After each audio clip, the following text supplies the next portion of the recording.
Every day, 911 dispatchers do their best to protect and serve the public. But sometimes the calls they get make that job very difficult. At 11:25 a.m. on the morning of November 10th, 1989, in Newington, Connecticut, police dispatcher Paul Jensen got just such a call. Newington Police. This is 911? Yes. Okay, listen, I'm calling from Robbins Avenue in Newington. I'm making a citizen's arrest on 2 felons in here. I've got them in the back room. I'll release them only to the Federal Bureau of Investigation. What is going on? At first I thought it might be a hoax, but something in his voice told me that he really was meaning what he said. I'm holding a gun on 2 hostages here who are guilty of mail fraud, among other things. And I won't release them to anyone but the Federal Bureau of Investigation. It didn't make too much sense. He was talking about various felonies and federal crimes that had been committed. It didn't sound logical for the town of Newington to have people doing this. You're holding a gun on these people? That's right. This is at Robbins Avenue? That's right. Where in the heck is that? It's between Willard and Maple Hill. Willard and Maple. It's a private house? Pardon? Right. Okay. I had to go on the assumption that it wasn't a crank call, and I had to work to get people out to the scene. Okay, I'll send some people over. Okay. Right. I will not release them to anyone but the Federal Bureau of Right. Investigation. I'll have to talk with the sergeant on that. Right. Okay. District 3 and District 1. We have a 10. While on patrol nearby, Newington police officer Michael Tack was sent to the scene. On the way. I received a call that a man was holding 2 people at gunpoint for a minor violation, which was an extreme overreaction to the situation. So I arrived at the scene looking for trouble. When I got there, I met a occupant of the house who came out, and he told me that his brother was holding his other 2 brothers hostage in the back corner of the house. You guys deserve this. You guys have been waiting for this. I made my way through the house slowly, and I worked my way towards the bedroom where I heard the suspect screaming and yelling. I got you guys for mail fraud and conspiracy. Turn away. Put your hands on the floor. Police! What's going on in there? Officer, I'm making a citizen's arrest. I got 2 guys in here for mail fraud. I'm not going to release them to anybody but the FBI. The most difficult problem is he holds all the cards. If he wants to kill those people, he's going to do it. I need you here. I called for a backup, and negotiators were also dispatched to the scene. Within minutes, local detectives Jim Lavery and Richard Gable got to the house. The house looked just like any of the other houses on the street. There was no people around. Officer Tack pointed out the bedroom door that he was behind. Jimmy took up position directly across from that room and tried to start a dialogue with him. Hey in there. Who's that? This is Jim Lavery from the police department. How are you? All right, Jim, I want to talk to the FBI. I don't want to talk to you. What are you up to, man? I have 2 guys under arrest here for mail fraud. Billy was very, very agitated and screaming and yelling, mostly yelling at his brothers. Turn around. Turn your face around. It was a dangerous situation, and is that we had a man in a room with 2 other hostages with a loaded gun, and we didn't know for sure what he was going to do with it. But he was going to shoot them, come out at us, or just exactly how he was going to handle it. I tried to talk to the 2 brothers, but he wouldn't let me talk to them. Gable brought me down the telephone. We called Lieutenant Cotter, let him know what was going on so he could take his action. The head of detectives, Lieutenant William Cotter, set up a command post at the Newington police station. These situations are horror shows. Sometimes officers are shot, and naturally the risk is always high to the hostages. Additional police officers were sent to secure the scene. Detective Layer continued to talk to the individual. We're buying time to hope that he would give it up and let us come in there. We're trying to establish a rapport with the individual, a friendly rapport with him, and a trust with him. Is anybody in there hurt? Nobody is hurt. Jim, where's the FBI? It was Veterans Day, so all the federal buildings were closed, and we were trying to buy time by convincing him that, it was tough to find the FBI or people that are out on a holiday like that. The FBI's answering service is on, so I'm trying. Jim, it's 12:35.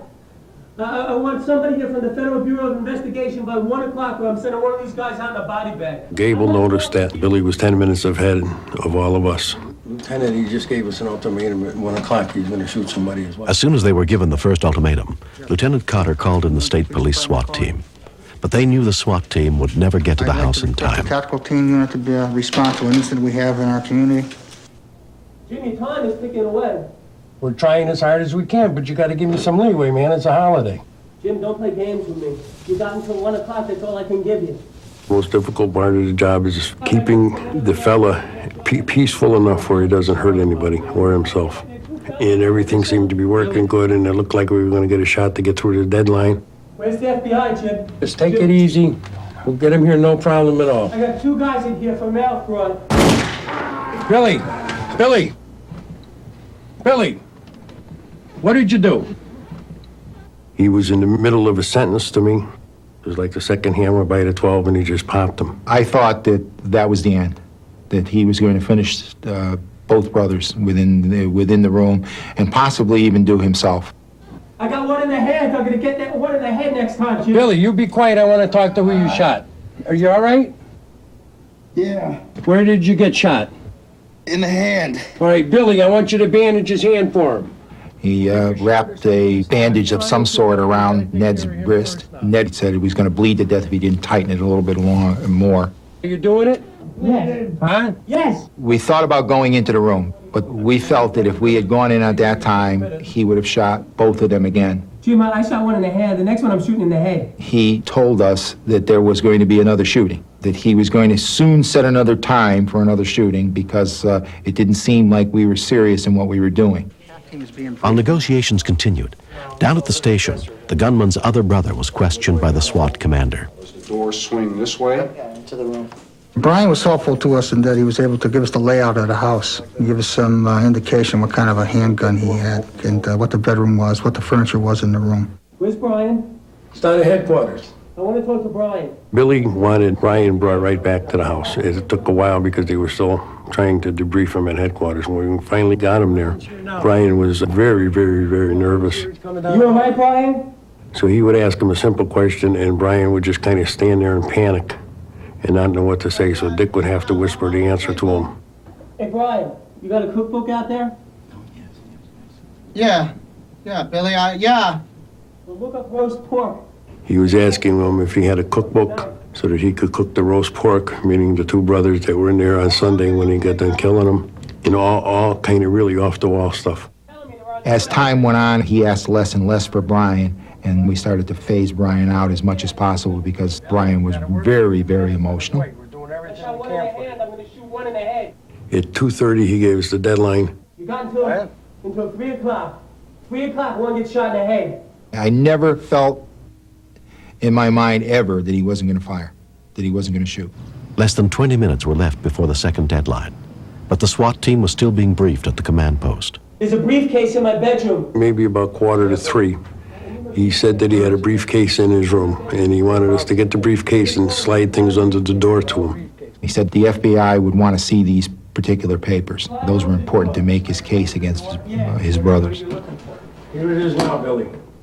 I have no idea what they were. They had numbers on them. Some were hotel receipts. Some were just scribbling on them. It seemed a good way to stall till the state police could get there.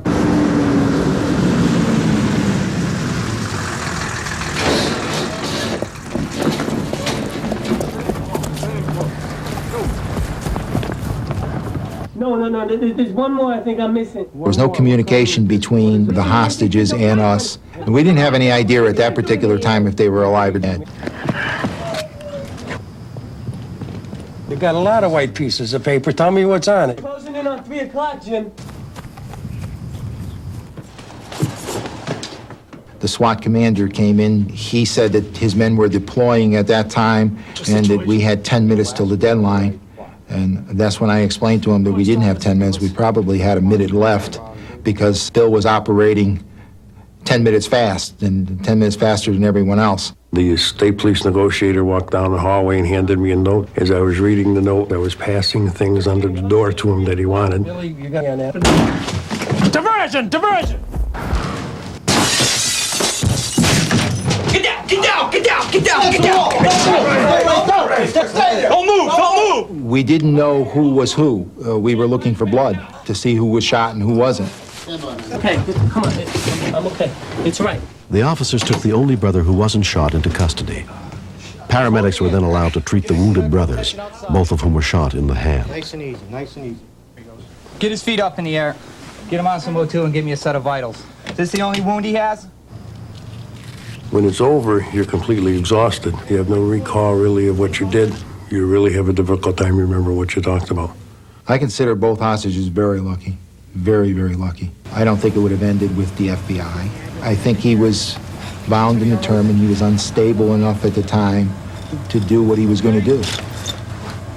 Billy was declared incompetent to stand trial and committed to not more than 10 years in a maximum security mental hospital. His two brothers whom he wounded were treated and released later that same day. 1 year later, Ned and Tim reflect back on that day and its unanswered questions. It really wasn't my brother there. It was somebody that I didn't know. I'm not sure what happened to Billy, other than the fact that I know he had a lot of problems over in Vietnam. He was on the front lines over there. And for whatever reason, whether it was Vietnam or whatever, I just hope he gets help, and the help that he needs. As far as I'm concerned, the reason I'm here today is because of the Newington police, and in particular, Jim Lavery. There were numerous times when Billy had gotten out of control, to the point where I didn't think I'd ever get out of there alive. And Jim and Detective Gable calmed him down. They're brave individuals, the people who rescued us. They knew going in that there was an individual in there with a gun, and they came in anyways. Oh! Tim and I, when we were growing up, we were always fighting each other. He was a Yankee fan, I was a Red Sox fan, and we're closest in age, and we always used to tangle. But after this, there's probably nobody closer than me and Tim. The bond is very close and unbreakable.